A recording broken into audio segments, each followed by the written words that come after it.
Assalamu alaikum wa rahmatullahi wa barakatuh. Aujourd'hui, nous abordons un sujet aussi mystérieux que terrifiant, la sorcellerie.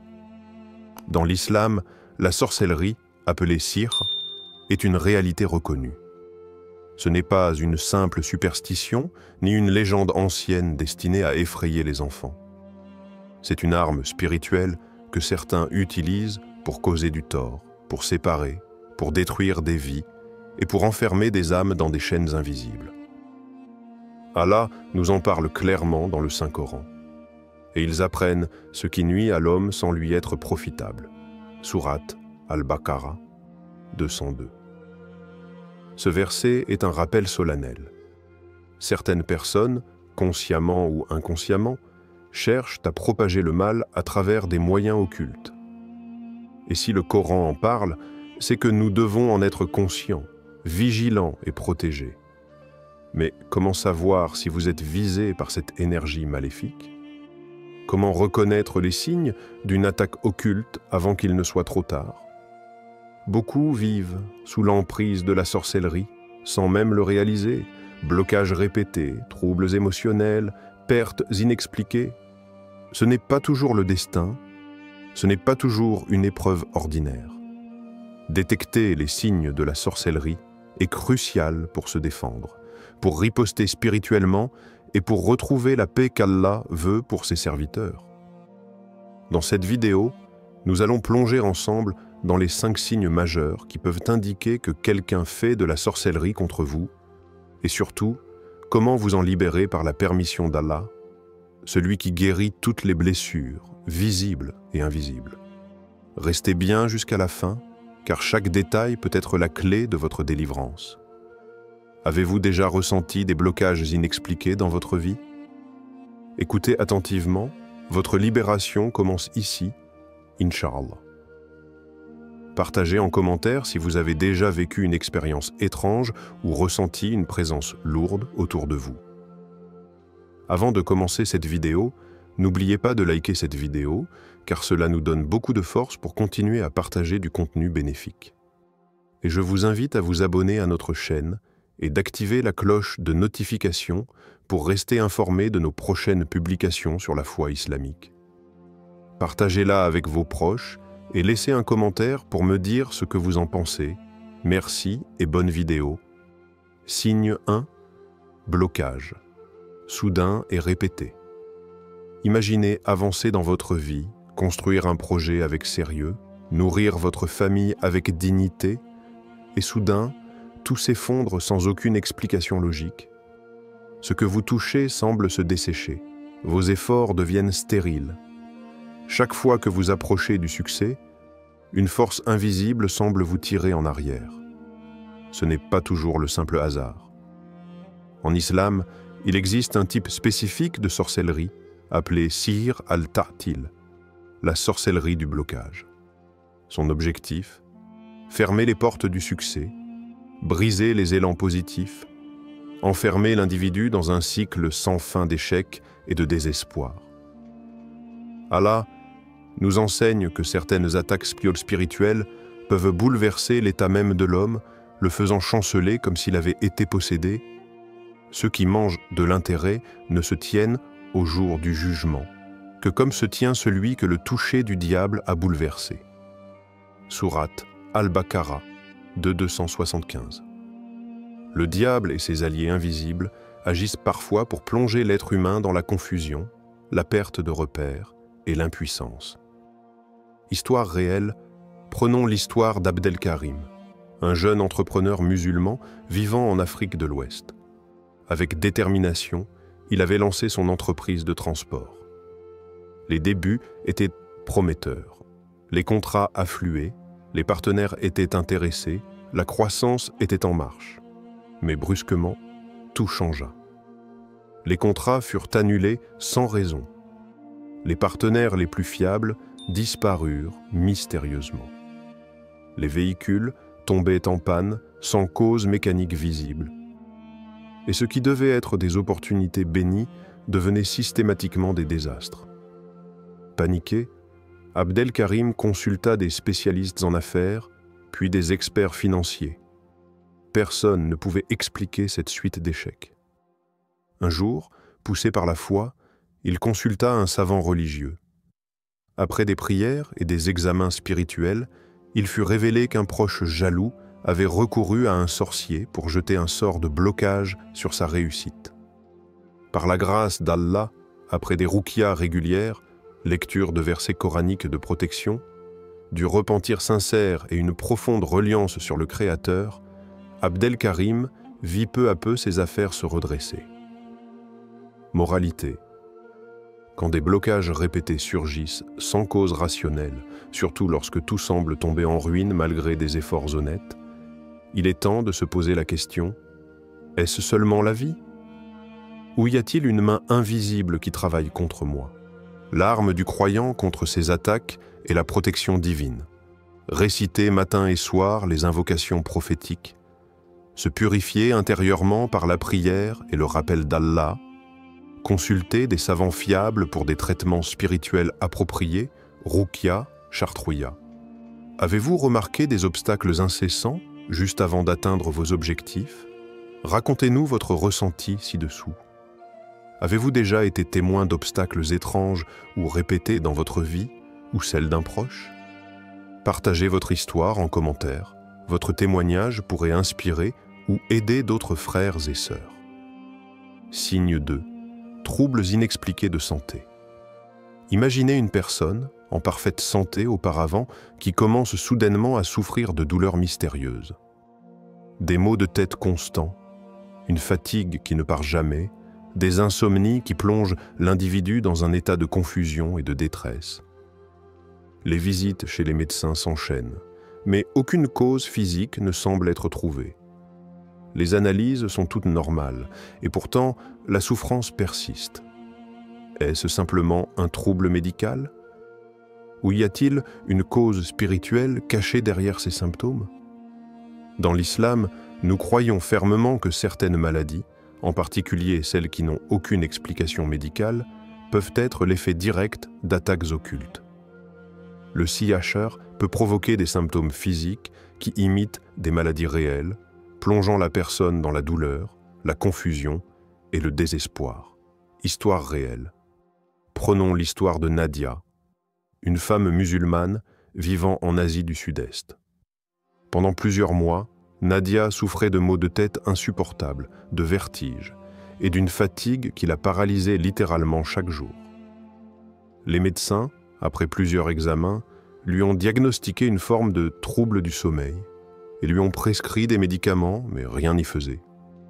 Chaque nuit, elle se tournait dans son lit, incapacité à trouver la paix ni le sommeil. Elle a consulté d'autres spécialistes, mais tous se sont montrés impuissants, affirmant que tout semblait normal physiquement. Les douleurs persistaient et sa condition se détériorait. Un jour, une amie lui suggéra de consulter un imam spécialisé dans la rouqya, la guérison spirituelle par la lecture des versets coraniques. Après plusieurs sessions de rouqya, il fut révélé que Nadia était victime d'un sort de sihir, probablement jeté par un rival jaloux. À travers la rouqya, les versets du Coran ont agi comme une lumière divine, purifiant son corps et son esprit. Le miracle de la guérison spirituelle s'opéra. Après quelques jours de traitement spirituel, ses douleurs commencèrent à diminuer, et peu après, elle retrouva une santé qu'elle croyait perdue à jamais. Moralité. La guérison ne vient pas seulement par la médecine conventionnelle, le Coran, dans sa puissance divine, est aussi une source de guérison et de miséricorde. Allah nous dit « Et nous faisons descendre du Coran ce qui est une guérison et une miséricorde pour les croyants. » Sourate Al-Isra, 1780 Pam 2. Quand le monde matériel ne semble pas avoir de réponse, il faut se tourner vers le spirituel. La médecine spirituelle, telle que la rouqya, est parfois indispensable pour soigner les blessures invisibles infligées par le mal occulte. Connaissez-vous quelqu'un qui souffre sans trouver de réponse médicale ? Mentionnez-le et prions ensemble pour sa guérison. Si vous avez déjà vécu une guérison miraculeuse grâce à la foi ou à la rouqya, partagez votre expérience en commentaire. Cela pourrait offrir espoir et réconfort à ceux qui souffrent. Signe 3. Changement brusque dans les relations. Avez-vous déjà vécu une situation où une relation, autrefois pleine de compréhension et d'amour, se transforme du jour au lendemain en un véritable champ de bataille émotionnelle? Des conflits explosent sans raison valable, des disputes surviennent de manière soudaine et inexplicable, et tout ce qui semblait harmonieux se brise en un instant. Les personnes proches de vous commencent à vous critiquer sans fondement. Ce sont des conflits familiaux, des disputes entre époux ou des ruptures d'amitié sans cause apparente. Leurs gestes, leurs paroles et leurs comportements semblent soudainement orientés contre vous sans explication rationnelle. Est-ce simplement des malentendus ou quelque chose de bien plus insidieux se cache-t-il derrière ces ruptures? Dans l'islam, ces changements brusques peuvent être le résultat d'une forme de sorcellerie appelée sir at-tafriq, la sorcellerie de séparation. Ce type de sort est spécifiquement destiné à séparer les gens. Qu'il s'agisse d'époux, de famille ou d'amis, l'objectif est de créer de l'animosité et de briser les liens d'amour et de fraternité. Le Coran nous en avertit clairement, ils apprenaient auprès d'eux ce qui séparait l'homme de son épouse.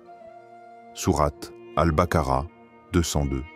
Ce verset nous rappelle que la sorcellerie de séparation peut être utilisée pour perturber l'union entre un homme et une femme, instillant dans leur cœur des sentiments négatifs et irrépressibles et suscitant des conflits inutiles. Histoire réelle. Prenons l'exemple de Samiha et Ahmed, un couple marié depuis plusieurs années, vivant dans un pays du Moyen-Orient. Leur mariage était toujours solide, fondé sur l'amour, le respect mutuel et la compréhension. Cependant, du jour au lendemain, tout changea. Samiha commença à ressentir une hostilité inexplicable de la part de son mari, Ahmed. Les petites disputes se transformaient en confrontations violentes. Les sujets les plus banals devenaient des prétextes pour se disputer. Leur communication se dégradait rapidement, et ils se retrouvaient de plus en plus éloignés émotionnellement. Ce qui était autrefois un mariage harmonieux semblait se briser sous leurs yeux. Ils se rendirent d'abord chez un conseiller conjugal, mais même après plusieurs séances, les problèmes persistaient et leur relation se détériorait chaque jour davantage. Leur entourage était perplexe, car rien n'avait changé dans leur vie quotidienne. Aucun événement majeur ne justifiait une telle transformation.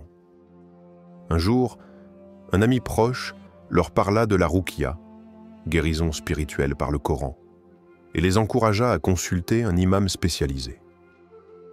Après plusieurs sessions de lecture de versets coraniques, il fut révélé qu'un sort de séparation, sir at-tafriq, avait été lancé contre leur couple par une personne malveillante, jalouse de leur bonheur.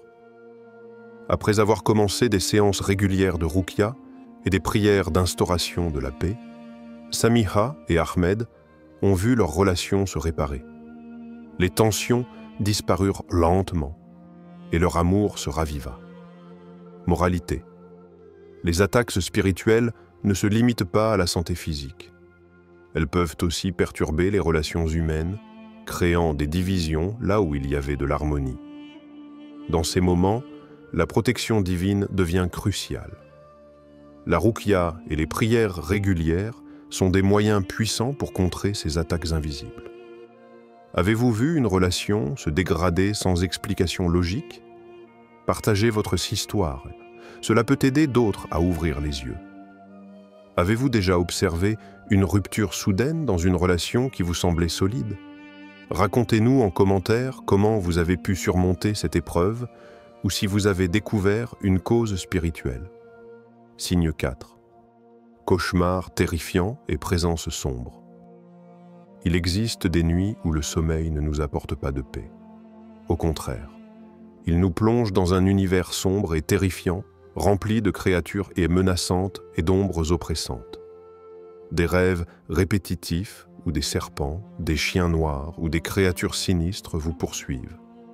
Il arrive même que vous vous réveillez avec un sentiment lourd, comme si quelque chose de malveillant vous avait suivi jusque dans votre sommeil. Que signifie-t-il vraiment? Est-ce simplement le produit d'une imagination trop fertile ou un signe spirituel? Dans l'islam, nous croyons fermement que les rêves peuvent être un vecteur de messages spirituels. Il existe des rêves envoyés par Allah pour guider ou avertir, mais il y a aussi des rêves où des forces obscures tentent de semer la peur et l'agitation dans nos vies. Ces attaques nocturnes sont souvent le résultat de sorcellerie, sihir, cherchant à perturber notre équilibre mental et spirituel. Le sihir dans les rêves peut se manifester sous des formes variées, des créatures maléfiques, des ombres menaçantes, ou une sensation de suffocation, un poids invisible qui rend la respiration difficile, et parfois même des sensations de paralysie. Ces attaques spirituelles sont destinées à affaiblir notre confiance en Allah et à semer des doutes dans notre esprit.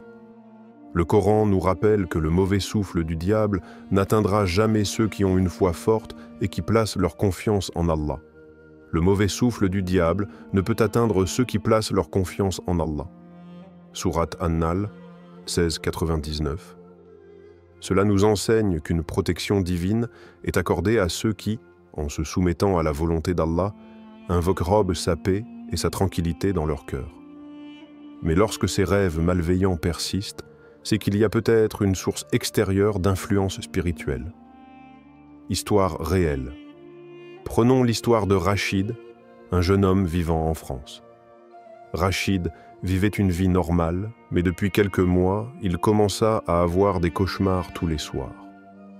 Des serpents noirs, des chiens menaçants et des silhouettes sombres le poursuivaient dans ses rêves. Il se réveillait épuisé, avec un sentiment de terreur qui l'envahissait. Ses rêves se transformaient chaque nuit en une véritable bataille mentale, où il sentait que sa tranquillité était constamment attaquée. Les rêves ne s'arrêtaient pas. Ils devenaient de plus en plus réels et Rachid commença à se sentir paralysé même lorsqu'il était éveillé. Il se rendit compte que ces présences menaçantes ne se limitaient pas à ses rêves, mais semblaient de l'accompagner tout au long de la journée. Après plusieurs semaines de souffrance, un ami lui suggéra de consulter un imam spécialisé en ruqya. Celui-ci, après avoir observé ses symptômes, confirma qu'il était victime d'un sihir qui se manifestait particulièrement dans ses rêves. Une ruqya fut effectuée sur lui et après quelques séances, les cauchemars cessèrent progressivement. Rachid se sentit enfin libéré et en paix, retrouvant un sommeil réparateur. Moralité. Les rêves sont puissants, et parfois ce qui semble être un simple cauchemar est en réalité un signe d'attaque spirituelle. Dans ces moments de souffrance, la protection d'Allah et les méthodes spirituelles comme la ruqya sont des remèdes essentiels pour recouvrer la paix intérieure. Se tourner vers le Coran et renforcer sa foi est la clé pour repousser ces forces obscures. Avez-vous fait des rêves étranges ou senti une présence obscure? Décrivez-le si vous voulez, nous sommes ici pour vous écouter. Si vous avez vécu une expérience similaire ou ressenti une présence malveillante dans vos rêves, partagez votre histoire en commentaire. Cela peut offrir réconfort et soutien à ceux qui traversent des épreuves similaires. Signe 5. Aversion soudaine pour le Coran et les prières. La foi est au cœur de notre existence en tant que musulmans et il n'y a rien de plus précieux que de se tourner vers Allah par la prière et la lecture du Coran. Mais parfois, sans explication logique, une aversion soudaine et inexplicable peut se manifester, créant une lourdeur accablante chaque fois que l'on tente de prier ou de lire les paroles sacrées d'Allah. Cela peut commencer par une désagréable sensation pendant la prière, un sentiment de fatigue extrême ou de distraitement constant. Puis, la lecture du Coran, qui est censée apporter la paix du cœur, devient difficile. Chaque mot semble lourd, chaque verset semble presque impossible à comprendre, et des pensées étrangères se bousculent dans votre esprit. Cette sensation de distance spirituelle envers le sacré peut être un signe très sérieux. Dans l'islam, cette aversion soudaine peut être le résultat de sihr, sorcellerie, spécifiquement le sihr de déviation spirituelle. Cela empêche la personne de se connecter spirituellement avec Allah, rendant la prière et la lecture du Coran éprouvantes, voire insupportables. Cette forme de sorcellerie agit sur le cœur et l'esprit, plaçant des voiles invisibles qui empêchent l'âme de ressentir la paix et la clarté que la lumière du Coran et la prière sont censées apporter. Le Coran nous enseigne, et nous avons placé des voiles sur leur cœur, de sorte qu'ils ne comprennent pas, et une lourdeur dans leurs oreilles. Sourate Al-Isra, 17-46.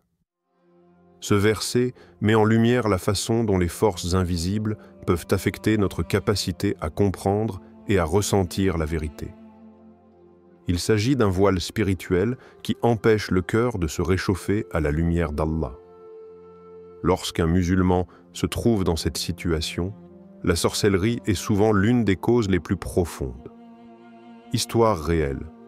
Prenons l'histoire de Fatima, une sœur musulmane vivant en Asie. Fatima était une personne pieuse, toujours engagée dans ses prières et la lecture du Coran. Mais un jour, elle commença à ressentir une lourdeur insupportable chaque fois qu'elle essayait de prier.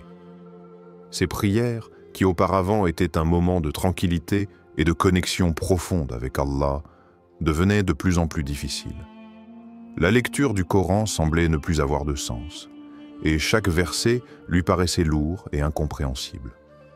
Un jour, alors qu'elle écoutait un verset du Coran à la mosquée, elle se mit à pleurer de manière incontrôlable, mais sans raison apparente. Ses larmes étaient endeuillées comme un soulagement, mais aussi une confusion profonde. Fatima se rendit compte que cette réaction émotionnelle, bien que très intense, n'était pas liée à son état spirituel habituel. Elle chercha donc de l'aide auprès d'un imam spécialisé en ruqya. Après plusieurs séances de ruqya, il devint évident que Fatima était victime d'une sorcellerie de déviation spirituelle. Cette sorcellerie avait affecté son cœur et son esprit, l'éloignant de la lumière du Coran. Grâce à l'intervention spirituelle, ses symptômes commencèrent à disparaître, et elle retrouva progressivement la sérénité dans ses prières et dans la lecture du Coran. Fatima témoigna que, pendant sa guérison spirituelle, elle ressentait chaque jour plus de paix intérieure et de connexion avec Allah. Les versets du Coran commencèrent à lui sembler à nouveau clairs et lumineux. Elle remercia Allah pour la guérison, mais aussi pour avoir permis à son cœur de se réveiller spirituellement après une période de lutte intense. Avez-vous ressenti un jour une lourdeur inhabituelle pour prier ou lire le Coran?